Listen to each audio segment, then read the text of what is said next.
ខ្ញុំដឹងថាវាតិចបន្តិចប៉ុន្តែពួកយើងក៏គ្មានជំរឿដែររដូវរងាបានបន្តអស់5ឆ្នាំហើយធនធានរបស់មនុស្សគ្រប់គ្នាក៏មិនគ្រប់គ្រាន់ដែរបើមិនអញ្ចឹងអ្នកចង់បដូររបស់ផ្សេងទៀតទេមិនបាច់ទេខ្ញុំត្រូវការតែថ្នាំប្រឆាំងវិទ្យុសកម្មគ្រប់គ្រាន់ហើយបើខ្ញុំត្រូវការអ្វីផ្សេងខ្ញុំនឹងមកម្ដងទៀតនៅពេលក្រោយនេះឲ្យអ្នកប្រអប់នោះក៏ឲ្យខ្ញុំផងមើលទៅនៅសល់ប្រហែល10គ្រាប់ទៀតនេះពិតជាចំណេញខ្លាំងមែនបើគ្មានរឿងអ្វីទៀតខ្ញុំសុំទៅមុនហើយខ្ញុំនឹងមកម្ដងទៀត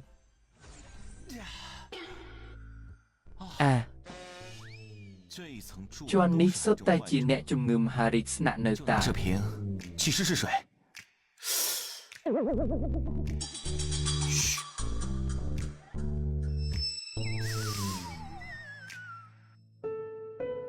យកទឹកដបនេះទៅសាកមើលសិនផឹកទឹកបន្តិចទៅស្ថានភាពឪពុកខ្ញុំក៏ប្រហែលអ្នកដែរយ៉ាងណាក៏ដោយអ្នកបានឲ្យទឹកមួយដបមកខ្ញុំគេថាគឺទទួលទឹកមួយដំណក់ត្រូវសង្វិញដោយទឹកមួយប្រភព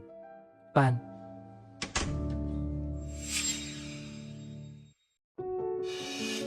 ប្រធានវាងមានន័យថាឪពុកខ្ញុំមិនអាចរស់ដល់យប់នេះទេ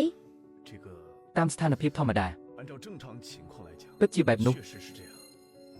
នៅមានស្ថានភាពមិនធម្មតាទៀតឬពិតជាមានប៉ុន្តែវាអាចត្រឹមតែពន្យាជីវិតប៉ុណ្ណោះវាអាចធ្វើឲ្យលោកស៊ូភ្ញាក់ឡើងវិញហើយរស់បានច្រើនបំផុតប្រហែល1សប្តាហ៍អញ្ចឹងនៅចាំអ្វីទៀតប្រើវាភ្លាមទៅលោកស៊ូវាមានផលប៉ះពាល់ធ្ងន់ធ្ងរខ្លាំងនេះជាថ្នាំចាក់ដែលប្រើថាមពលរាងកាយទាំងស្រុងផលប៉ះពាល់អ្វីពេលចាក់ហើយអាចពន្យាជីវិតបានតែ1សប្តាហ៍ប៉ុណ្ណោះបន្ទាប់ពីផុតពេលកំណត់មនុស្សនឹងស្លាប់យ៉ាងឆាប់រហ័សដោយសាររាងកាយអស់កម្លាំងខ្លាំងថ្នាំផ្សេងទៀតក៏មិនអាចជួយបានទៀតដែរតែបើមិនចាក់ទេឪពុកខ្ញុំនឹងស្លាប់យប់នេះមែនទេត្រឹមត្រូវលោកស៊ូពេលនេះកំពុងស្ថិតនៅដំណាក់កាលចុងក្រោយខ្លាចថាសូម្បី ICU ក៏មិនអាចរក្សាជីវិតគាត់បានទៀតអញ្ចឹងប្រើវាទៅ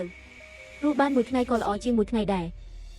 ខ្ញុំមានថ្នាំពិសេសមួយអាចព្យាបាលឪពុកអ្នកបានឈប់សិនអ្នកជានរណាគឺអ្នកមិនមែនទេលោកស៊ូអ្នកស្គាល់គាត់ឬគាត់ជាមិត្តអ្នកមិនស្គាល់ទេតែទើបតែជួបគាត់មុននេះស្ថានភាពរបស់គាត់ប្រហែលឪពុកខ្ញុំដែរមិនមែនទេអ្នកបោកប្រាស់មកពីណាហ៊ានមកបោកដល់បន្ទប់លោកស៊ូផង